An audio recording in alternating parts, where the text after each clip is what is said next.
ครูบาอาจารย์พระเจ้าประสงค์ทุกรูปปกห่มรักษาปออกไม่ออกศรัทธาตั้นสาธุชนคนดีทั้งหลายทุกท่านขอถวายความเคารพแสดงความนับถือพระมหาเถระพระเถรานุเถระเจ้าคณะพระสังฆาธิการครูบาอาจารย์ที่เปิดวิทยุฟังอยู่ที่วัดที่ว่าเวลานี้ขอความสุขความเจริญในธรรมความผาสุขตั้งใจความสบายตั้งกายจงได้บังเกิดแก่ญาติโยมทั้งหลายทุกคนทุกท่านได้เวลาแล้วเนอได้เวลาแล้วถึงเวลาแล้วได้เวลาสำหรับการรับฟังธรรมะอันเป็นสาระประโยชน์ทางด้านพระพุทธศาสนาน้ำธรรมคำสอนขององค์สมเด็จพระชินวรสัมมาสัมพุทธเจ้าได้มามาพบมามาเล่าสู่บรรดาพ่อแม่พี่น้องพ่อออกแม่ออกพ่อแม่นักศีลนักบุญเท่าแก่น้อยใจยิงตั้งหลายแล้วไผที่ยังบ่ลุกเตื้อก็เกียมตัวลุกมาได้แล้วเนอะเกียมตัวลุกมาได้แล้วหลับลุกเจ้ากินพักตังปายหลับลุกควายกินพักตังเก้าลุกเจ้าได้หลายลุกควายได้น้อย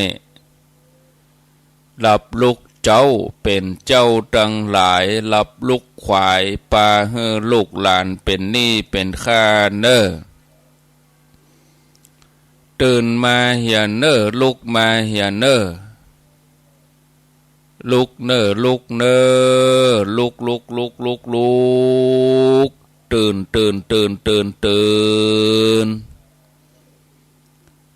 นได้แล้วลุกได้แล้วญาติโยมท่านทั้งหลายลุกเจ้าตื่นตัวเจ้าบัวกับหันเยื่องนาพังพร้อมลุกควายบอตันหนตางกีดก้อมก้าตัวบอต้อมปุ่นอายจุงเก่งเข้าไว้อย่าไปเฮือขวายต่อหน้าสบายจำไว้เนอเจ้าจำไว้เนอเจ้าอรุณสวัสดิ์ธรรมะสวัสดีสวัสดียามเจ้าศรัทธาญาติโยมท่านผู้ฟังทั้งหลายยินดีต้อนรับเข้าสู่รุ่งอรุณของวันใหม่ปะกันเจ้านี้เป็นเจ้าของวันจันทร์ที่4เดือนพฤศจิกายนพุทธศักราช2567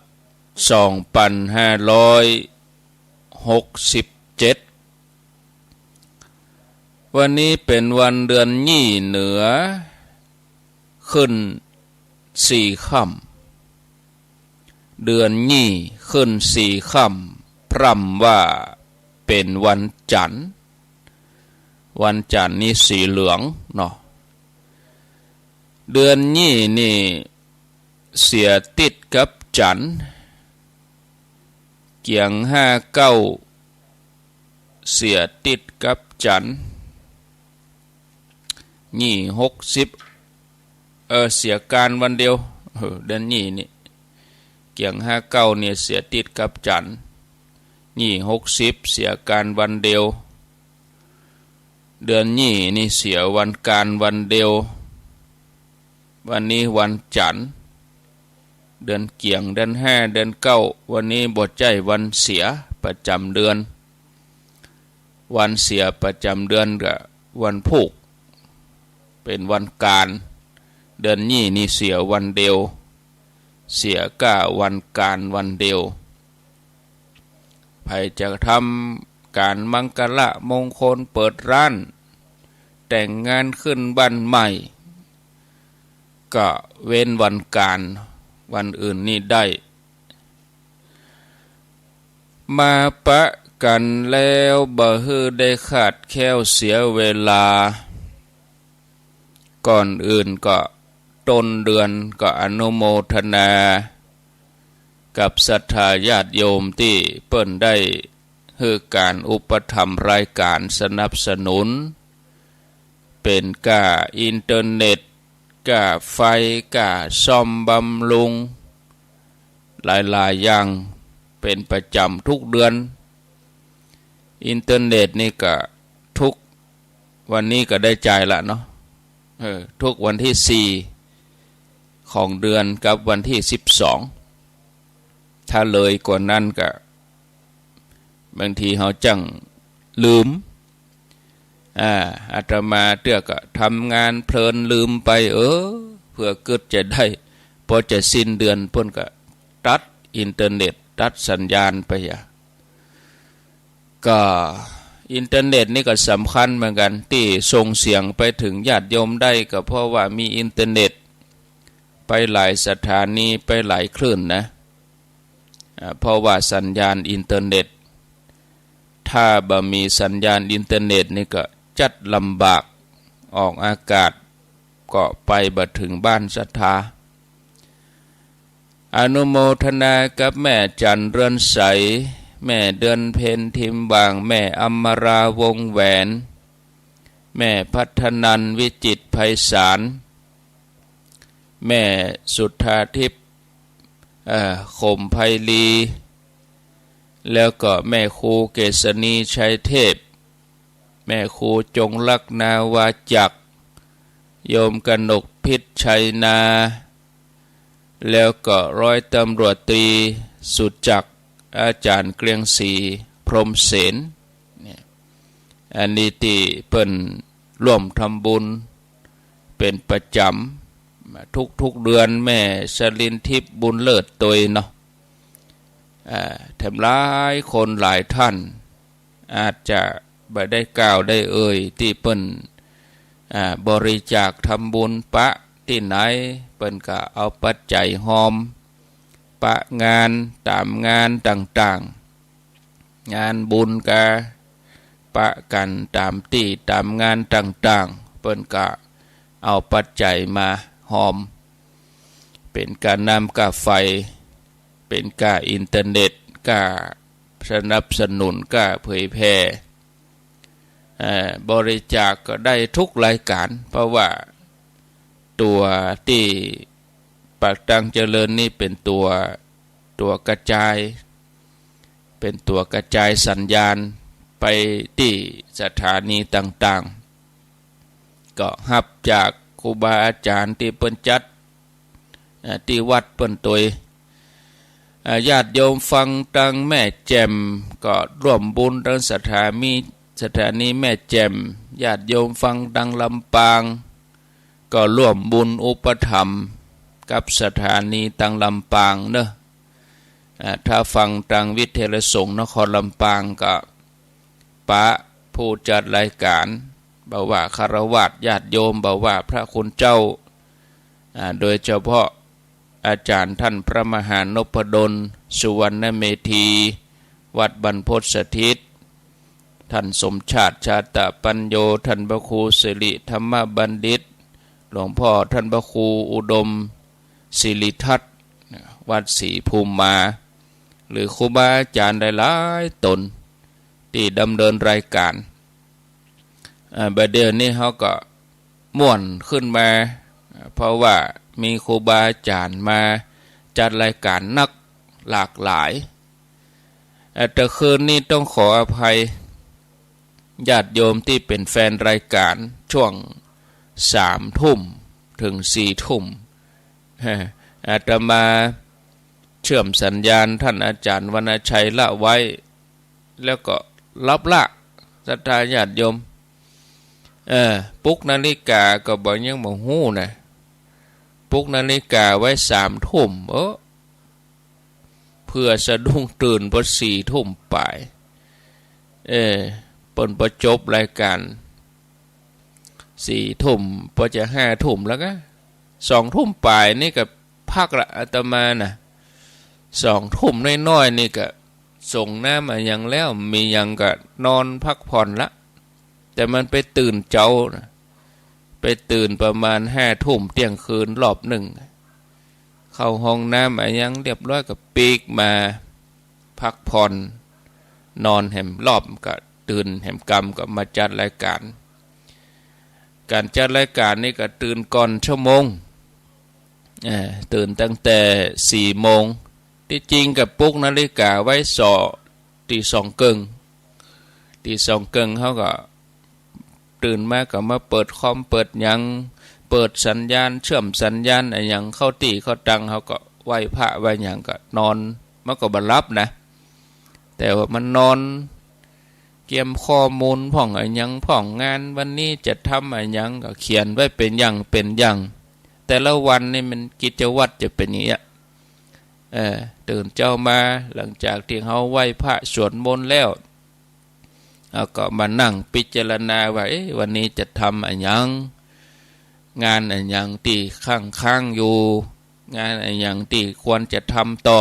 ก็มานั่งทบทวนเขียนเป็นอย่าง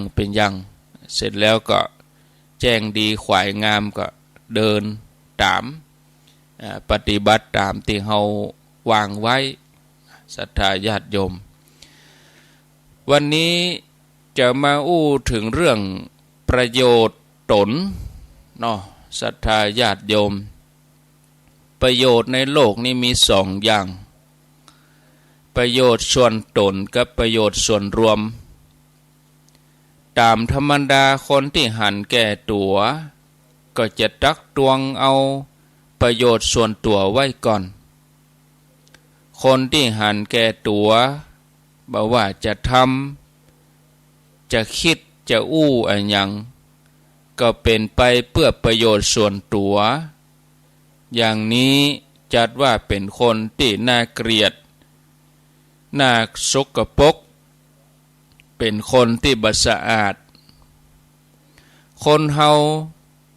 ที่หันประโยชน์ส่วนตัวเป็นคนบ่สะอาดฉะนั้น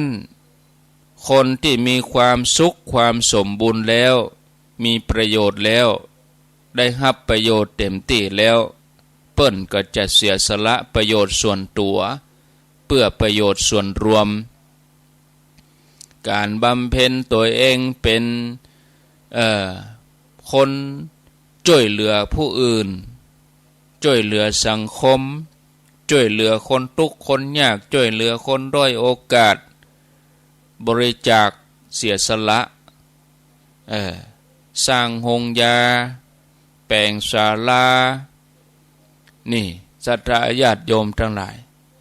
สร้างศาลาที่พักขุดบ่อน้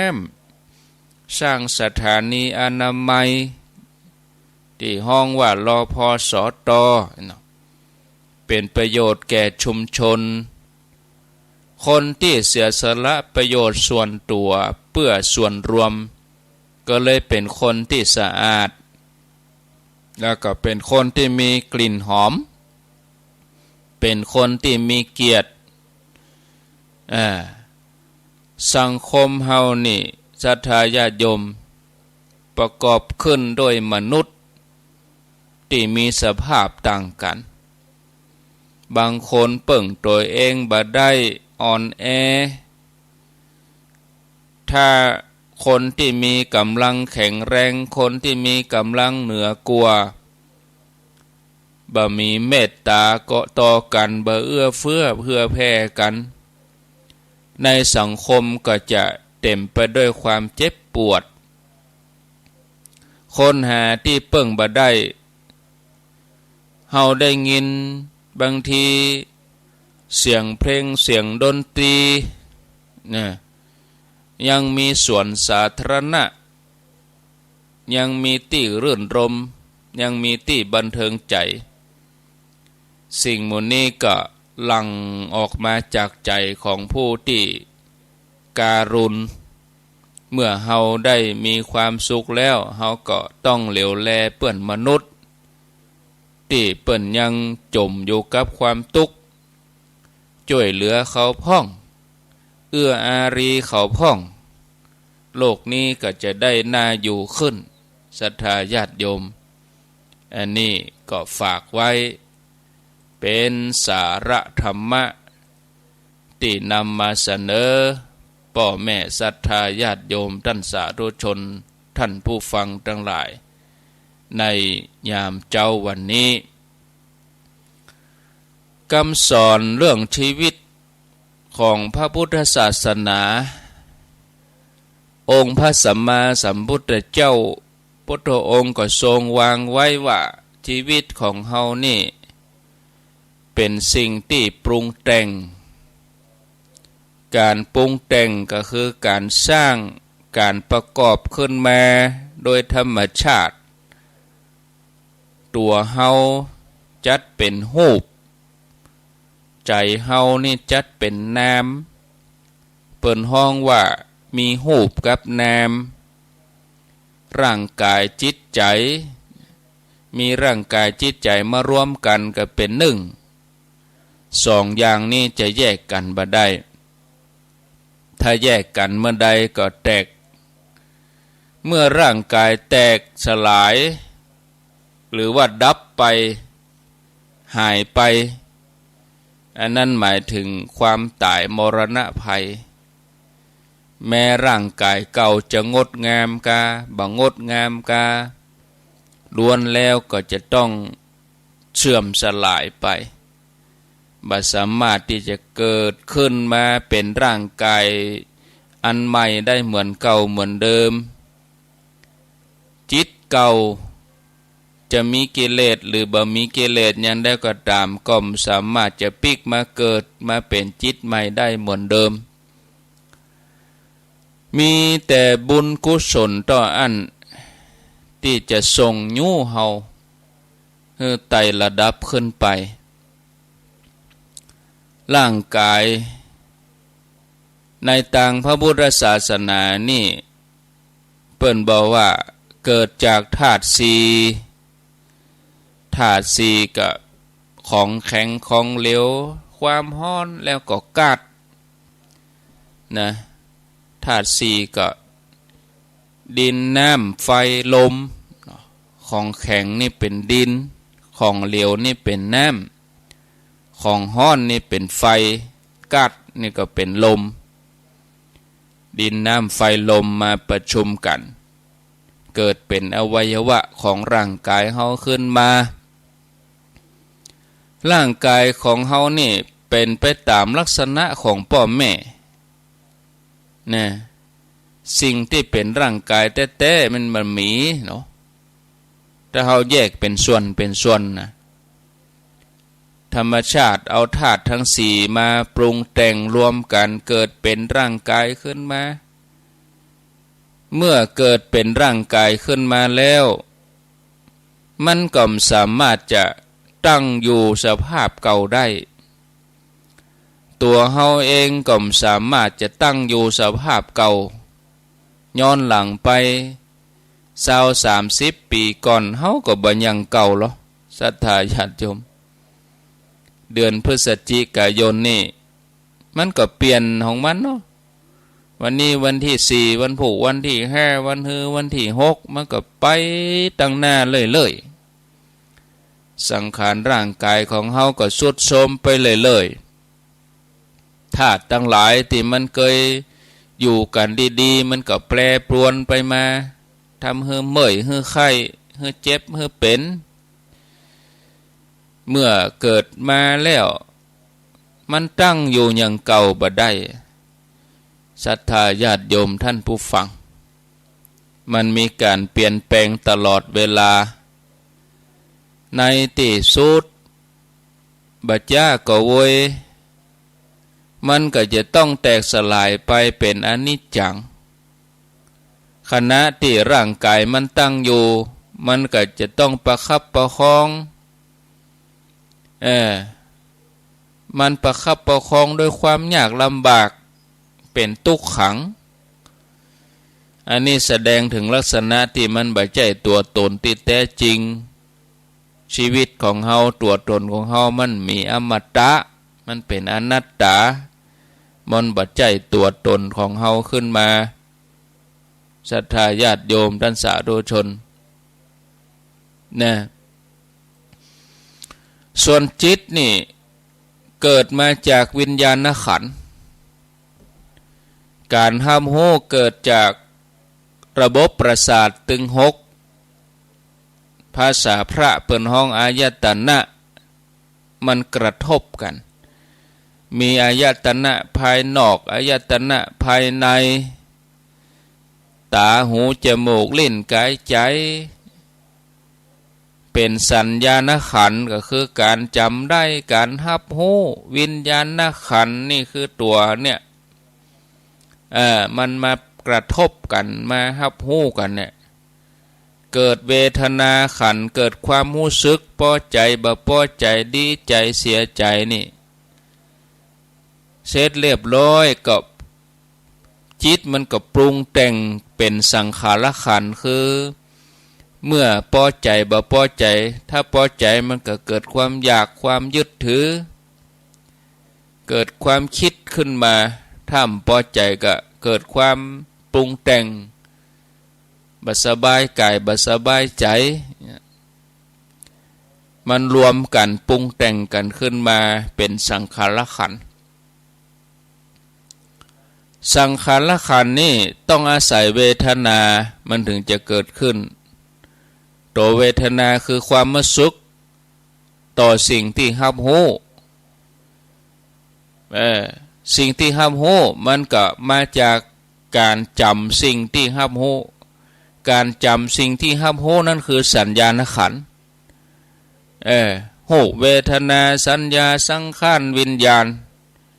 อันนี้มารวมกันเป็นขันธ์ห้าเวทนานี่ต้องอาศัยสัญญาณขันธ์ถึงจะเกิดขึ้นมาได้ส่วนสัญญาณขันธ์ก็ต้องอาศัยวิญญาณขันธ์ถึงจะเกิดมาได้นะวิญญาณขันธ์ก็จะต้องอาศัยอายตนะตาหูจมูกลิ้นกายใจของร่างกายเนี่ยมันมีอยู่ส่วนร่างกายที่ยังมีชีวิตก็ต้องอาศัยธาตุสี่มาปรุงแต่งขึ้นมาธาตุสี่ถ้ามันบ่สมดุลมันแตกแยกเมื่อใดร่างกายก็แตกสลายยะฮืออายตนะบ่สมบูรณ์เมื่อบ่มีอายตนะภายในมันก็มีอย่างมากระทบ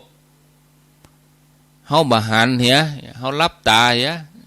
แต่มันฝืนบ่ได้มันต้องหันมันหันแล้วมันกระทบตาแล้วเฮาปรุงแต่งต่อก็ถ้าเฮาปรุงแต่งต่อเฮาก็บ่ทุกข์หันสักแต่ว่าหันได้ยินสักแต่ได้ไปยินเหียมันบ่มีเวทนาขันธ์เกิดขึ้นสัญญาณมันก็บ่มีมันก็บ่เกิดสังขารขึ้นมาเนาะศรัทธาญาติโยมท่านสาธุชนอันนี้ถึงธรรมะอาจจะหลายท่านอาจจะ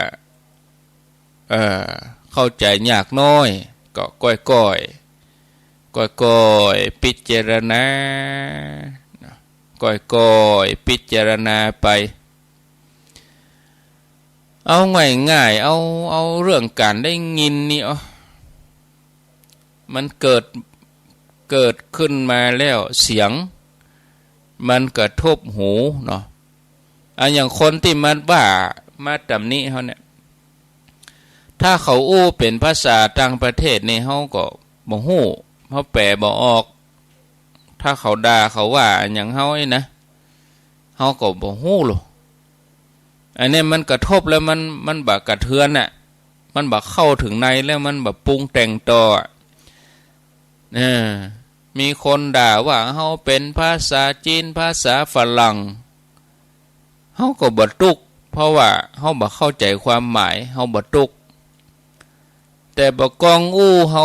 ด่าเฮาเป็นคำเมืองเป็นคำไทยเฮาฮู้ความหมายเป็นกรรมนั่นบ่ดีเฮาเป็นทุกข์ขึ้นมาทันทีเหมือนเดียวกันก็เวลาที่ไผมาชมเฮาเนี่ยถ้าเขามาชมเฮาเป็นภาษาจีนเป็นภาษาฝรั่งเป็นภาษาเยอรมันเฮาก็บ่ฮู้เฮาเฉยๆนะเฮาธรรมดาเปิ้นว่าหยังก็บ่ฮู้กรรมหยังก็บ่ฮู้เฮาเฉยนะถ้าเฮาฮู้ความหมายเขามาชมว่าคนนี้รวยคนนี้สวยคนนี้หล่อคนนี้ราศีดีบ่กองฮู้ความหมายนี้ใจฟูขึ้นมาแถมเนี่ยศรัทธาญาติโยมพอเฮาฮื้อกล้ากับความหมายว่าดีก็เลยเกิดความพอใจใจมันปองใจมันฟูขึ้นมาสมัยก่อนถึงเมื่อ30-40 ปีก่อนนี่ภัยที่มีห้อยซักเต็มตัวโดยเฉพาะพ่อใจภัยหันก็รู้สึกว่าหน้าเกรงขามเนาะโตซักลายเป็นชายชาตรีบัดเดียวบ่จะมีกล้าพ่อใจนะไม่ยิงก็มีลายเต็มตัวการโกงลายเลนตามยุคสมัยญาติโยมลองคิดดูเฮาเกิดออกจากตองแม่มาเปิ้นเอาไปช่วยหรอดังพ้อยที่ไหนมีตำหนิที่ไหนขี้แมงงนกี่เม็ดมันมีตำหนิตะใดเปิ้นยังใครเอาออกพ่อแม่ใครให้ลูกหน้ามดตาใสแต่คนบัดเดนี่เอาใส่ตัวติๆเนาะลายกงยงแล้วบัดเดนี่ไผมีห้อยซัก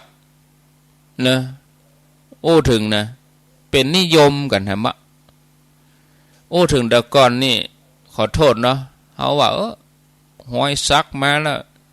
เป็นคนขี้คุกขี้ขังขี้คอกอีหรอถึงแต่ก่อนนะมาถึงบัดเดี๋ยวนี้ดาราก็ดีนักร้องก็ดีนักกีฬาดังๆอย่างดังๆวัยรุ่นก็ตวยกันปากันซักตวยตามซักแขนซักแผ่วหัวเว้นก้าแก่นตากลายเป็นของดีกันไปเนี่ยดีหรือบ่ดีงามหรือบ่งามเท่หรือบ่เท่มันอยู่ที่การฮื้อกล้าบอกกองฮื้อกล้าว่าดีก็เกิดความยินดีขึ้นมาเกิดความชื่นชมขึ้นมาแต่ถ้าฮื้อกล้าว่าบ่ดีฮื้อกล้าว่าบ่ดีว่าอันนี้มันเป็นสัญลักษณ์ของนักเลงเป็นอันธพาลก็เกิดความรู้สึกรังเกียจเกิดความรู้สึกลบขึ้นมาความรู้สึกมื้อนี้เป็นเรื่องของการฮื้อกล้าทั้งนั้นความสุขความทุกข์ที่เกิดขึ้นในใจของเฮาก็อย่างเดียวกันศรัทธาญาติโยมตอนนี้ถ้าเฮาฮู้ว่าความทุกข์เกิดขึ้นเมื่อมีการฮื้อกล้าหรือว่าการตัดสินว่าบ่ดีรวมถึงมีการยึดว่าเป็นของกูตัวกูขึ้นมาเมื่อใดมันมีสัมผัสเกิดขึ้นเมื่อสัมผัสกระทบมีผัสสะเกิดขึ้นแล้วเกิดเวทนาขึ้นมาเฮาก็ มันก็จะเกิดกระบวนการปรุงแต่งเนาะคือหันว่าถ้าว่ามันบะหมี่มันก็หันสักแต่ว่าหันได้ยินสักแต่ว่าได้ยินน่ะใจมันก็บ่ตุกเวลาไผมาอู้มาชมเฮาก็บ่ได้ฮือกล้ากับมันว่าเป็นของดีเวลาไผมาตำหนิเฮาก็บ่ได้ฮือกล้าว่ามันเป็นของบ่ดีใจเฮามันก็ปกติมันอุเบกขามันเฉยอันเนี้ยศรัทธาญาติโยมอันนี้มันเป็นจุดเริ่มต้นเป็นทางที่จะทำเฮาหลุดพ้นจากความทุกข์ได้คนเฮาสามารถจะเลือกปะแต่สิ่งดีๆได้ตลอดนะบางครั้งเฮาก็อย่าปะเฮายังสัมผัสกับสิ่งที่บ่ดีเปิ้นฮ้องว่าอนิจฐารมณ์มันตรงกันข้ามอารมณ์ที่พอใจกับอารมณ์ที่บ่พอใจอันยังจะทำให้เฮาพอใจหมดทุกอย่างเนี่ยมันเป็นไปบ่ได้มันก็จะมีสิ่งที่ทำให้เฮาพอใจถึงรูปเสียงกลิ่นรสสัมผัสแม้แต่ธรรมอารมณ์เนี่ยที่มันบ่ดีหรือที่ภัยว่าบ่ดีแต่บ่กองมากระทบตาหูจมูกลิ้นกายใจเกิดผัสสะขึ้นมา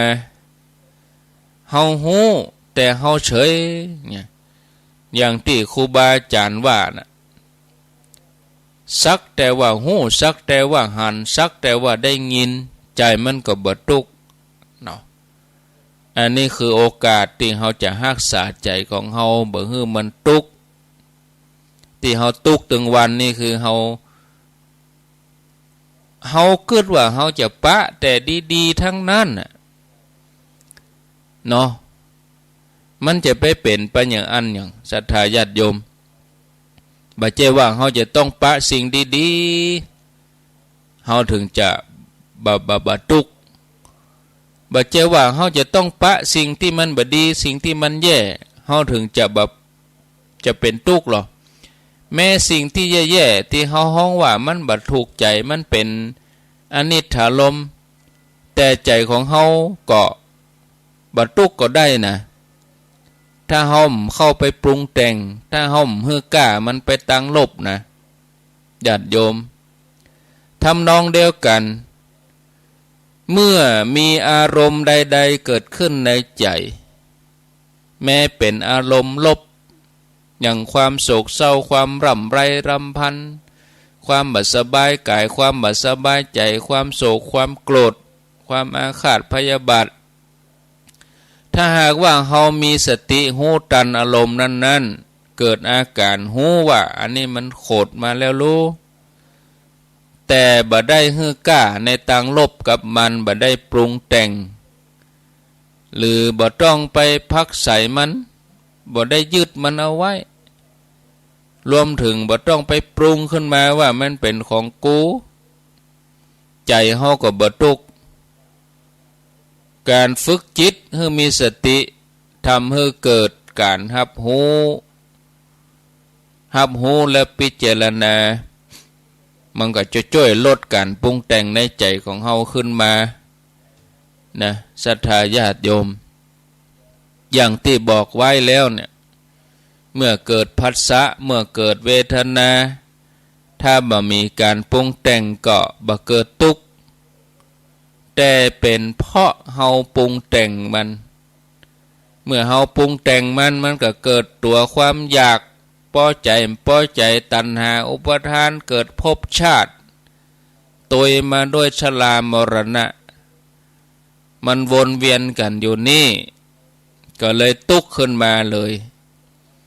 ความโศกเศร้าความลำไรลำพันความไม่สบายกายความไม่สบายใจความคับแค้นใจความรู้สึกหมู่นี้เกิดขึ้นมาล้วนแล้วจากการปรุงแต่งเกิดขึ้นในใจของเฮาทั้งสิ้นเลยนะถ้าเฮารู้ความจริงอย่างนี้แล้วญาติโยม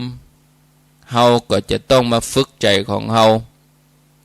เพื่อบ่ให้มันเกิดการปรุงแต่งในทางลบที่จะนำไปสู่ความทุกข์ ถ้าจะปรุงแต่งก็ปรุงแต่งในทางบวกอย่างกรรมว่ากรรมด่ากรรมติฉินนินทาเฮาก็ฮึกล้าในทางบวกว่ามันเป็นของดีเป็นตัวเตือนสติเฮาลุนี่มาฝึกเฮาให้มีขันติเป็นอุปกรณ์ช่วยขัดเกลากิเลสเฮาถ้าเฮาฮึกล้าในทางบวกอย่างอี้ใจก็บ่ทุกข์แต่ว่าเฮาก็ควรจะรู้จักฝึกใจบ่ให้มีการฮึกล้าในทางบวกหรือทางลบเกินไปถ้าเฮาทำอย่างอี้ได้นี่ศรัทธาญาติโยมบ่ว่าจะเจออันยังบ่ว่าจะปะอันยังตั้งอารมณ์ถูกใจบ่ถูกใจดีให้ใจบ่ทุกข์ถึงวันนี้เวลาเฮาปรารถนาความสุขเฮาก็จะวิงวอนอ้อนวอนขอตั้งความหวังว่าจะขอได้แต่สิ่งดีๆตั้งความหวังว่าอย่าไปปะอย่าไปเจอสิ่งแย่สิ่งบดีเกิดขึ้นกับเฮาเตอซึ่งมันเป็นไปบ่ได้ในชีวิตความเป็นจริงนี่เพราะว่าเฮาจะต้องปะอันยังที่ดีพ่องบดีพ่องเฮาจะต้องผสมผสานกันอย่างอี้ถูกใจพ่องบ่ถูกใจพ่องบ่ต้องอย่างอื่นนอกตัวก็ตัวเฮาเนี่ยเฮาจะต้องปะความแก่ความเจ็บความเปลี่ยนแปลงความพัดภาคกรรมต่อว่ากรรมนินทาที่เป็นอนิจฐารมณ์ที่มันบ่ถูกใจเฮาสิ่งหมดนี้นี่มันมีภายในป้นแต่บ่ได้หมายความว่าเมื่อเฮาปะแล้วเฮาจะทุกข์เฮาทุกข์ก็ต่อเมื่อมีการปรุงแต่งในทางลบอย่างฮือกล้าในทางลบรวมจนถึงเข้าไปยึดไปปรุงตัวกูขึ้นมาเป็นคนโขดเป็นคนเศร้าเป็นผู้เสวยเวทนาอยู่หั่นบ่ว่าเมื่อวันบ่ว่าเมื่อคืนเนาะโดยเฉพาะการปรุงแต่งว่าอันนี้ของกูอันนี้ตัวกูนี่มันสำคัญที่ห้องว่าภพชาติมันยึดไว้หรอเพราะถ้ามีการปรุงแต่งตัวกูของกูเมื่อใดเมื่อปะอารมณ์ที่ดีเจอสิ่งที่น่าพอใจไปปะโลกธรรมฝ่ายบวกมันก็จะยึดแน่นไว้เลยยึดไว้นะเมื่อได้ลาภก็จะไปยึดว่าลาภเป็นของกูเมื่อได้ยศก็ไปยึดว่ายศนี่เป็นของกูเมื่อยึดว่าลาภยศเป็นของกูอันนี้เกียมใจตุกได้เลยเพราะเมื่อใดที่ไปยึดหรือสำคัญมั่นหมายว่าอันนั้นเป็นของเฮาของกูของฮานี่เนาะก็กลายเป็นตุกขึ้นมาศรัทธาญาติโยมฉะนั้นเราจะต้องฝึกใจให้หู้เต่าตันอันที่มันปรุงแต่งเมื่อเกิดผัสสะเมื่อเกิดการรับรู้ขึ้นมาอันเนี้ยเป็นโอกาสที่เราจะได้ปฏิบัติอันนี้คือคำสอนทางพุทธศาสนาที่ยังเฮาเพราะว่าหนทางออกจากทุกข์นั้นมันมีอยู่แต่เฮาไปยึดก็ทุกข์ถ้าเฮาบ่ยึดเฮาก็บ่ทุกข์เฮาสามารถออกจากทุกข์ได้ด้วยตัวเองโดยที่บ่ต้องไปรอให้ไผมาบันดลบันดาลให้เฮาประสบโชคให้เฮาประสบปอนถึงแม้เฮาบ่ได้โชคได้ปอนถึงแม้ต้องแก่ถึงแม้ต้องเจ็บถึงแม้ต้องพลัดพรากสูญเสียแต่เมื่อใดบ่ยึดสิ่งต่างๆเอาไว้ว่าเป็นของเฮาเมื่อกระทบกับกรรมต่อว่ากรรมนินทาก็บ่ยึดมั่นสำคัญว่า มากระทบเฮาบ่เอาตัวกูไปรองรับบ่เกิดการปรุงแต่งใจก็บ่ทุกข์เมื่อทำอย่างนี้ได้เนี่ยเฮาก็สามารถอยู่พ้นโลกที่มันแปรปรวนเฮาก็จะทำใจของเฮาได้อย่างปกติอันเนี้ยศรัทธาญาติโยมธรรมะคือธรรมชาติเฮาจะเหนือทำสิ่งเหล่านี้ได้อะเฮาจะต้องมาศึกษาควรจะน้อมนำมาปฏิบัติโอปนญิโกฟังอย่างเดียวยังใจมันได้เตื้อที่ญาติโยมเขาฟังธรรมะถึงวันนี่คือญาติโยมบางท่านก็เอาไปใช้ประโยชน์บางคนบ่เคยเอาไปใช้ฟังม่วนพระรูปนั้นม่วนเทศม่วนฟังเอาม่วนเนี่ยแต่ไม่ได้ฟังเอาปฏิบัติชีวิตประจำวันของเขาเนี่ยมันเกิดขึ้นมาตลอดนะอันที่เขาหู้บัดตันมันนะเขาจะต้องเอามาปฏิบัติเจริญสติช่วยให้เขาหู้เต่าตันอารมณ์บอกควรจะเอามาปรุงแต่งต่อบอกว่าจะชอบหรือว่าจะชังไปจะชอบจะจังยินดียินให้บอกว่าดีใจบอกว่าเสียใจบอกว่าฟูว่าแปบสติทำให้เฮาหันอาการของใจแล้วก็บอกไปยึดอาการโมนี้ว่าเป็นของเฮานะเมื่อฝึกต่อไปแถมใจ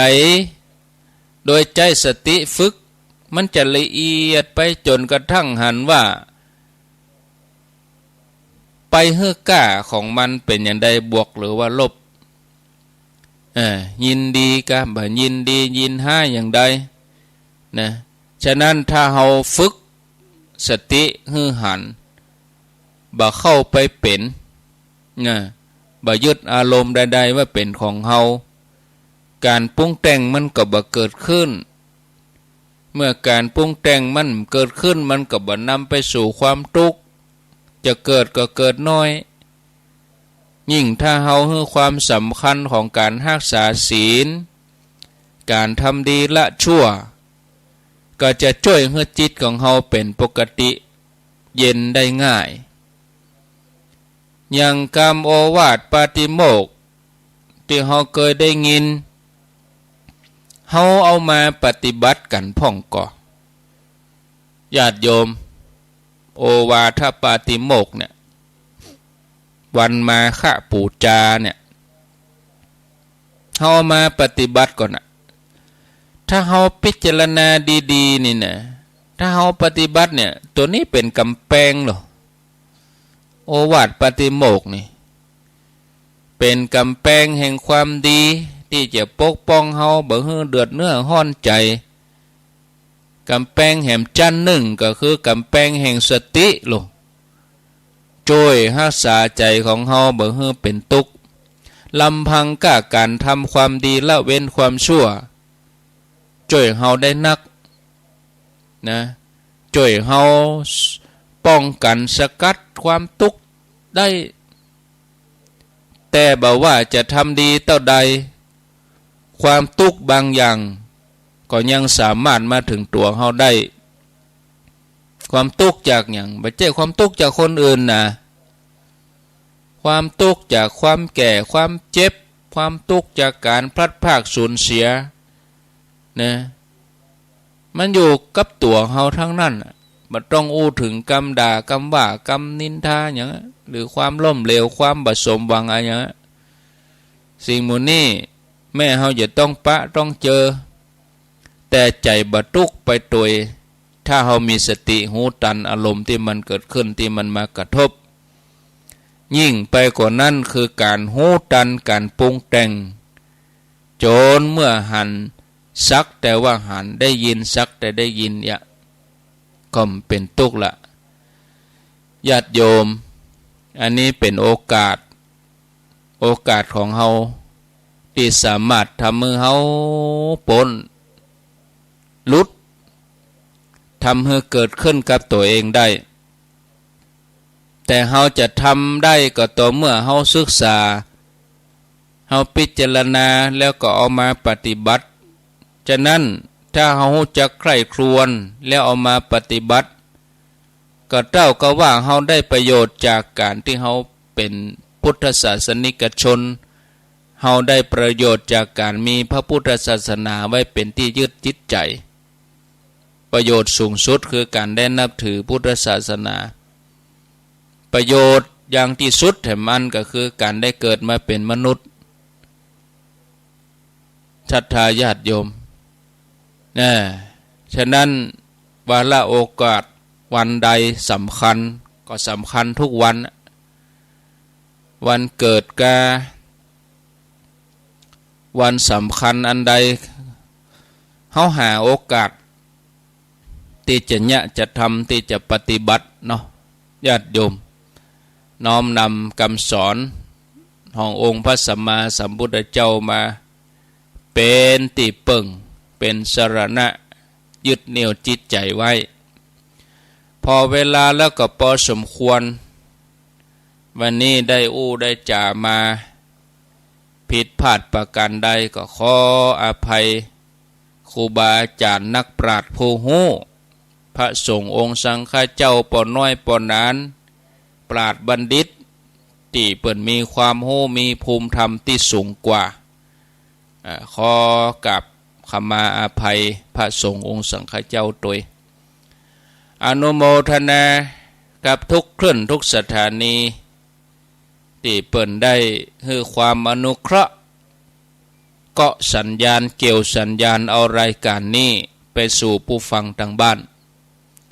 ปะกันแถมใหม่ในโอกาสต่อไปวันใหม่คงจะเป็นวันพุธเมื่อเจ้าวันพุธนี่บะหมี่เนาะต่อจากรายการนี้กับฟังเทศน์ธรรมเมืองท่านพระครูสังวรศีลาภิลักษ์วัดชายมูลตำบลแม่กะอำเภอสันปะตองจังหวัดเชียงใหม่เป็นประจำทุกวันจันทร์ที่ท่านพระครูเพิ่นจะได้มามาพบศรัทธาญาติโยมท่านทั้งหลายสำหรับวันนี้อาตมาลาไปก่อนโชคดีมีใจอยู่ดีมีสุขจงเป็นของศรัทธาญาติโยมท่านผู้ฟัง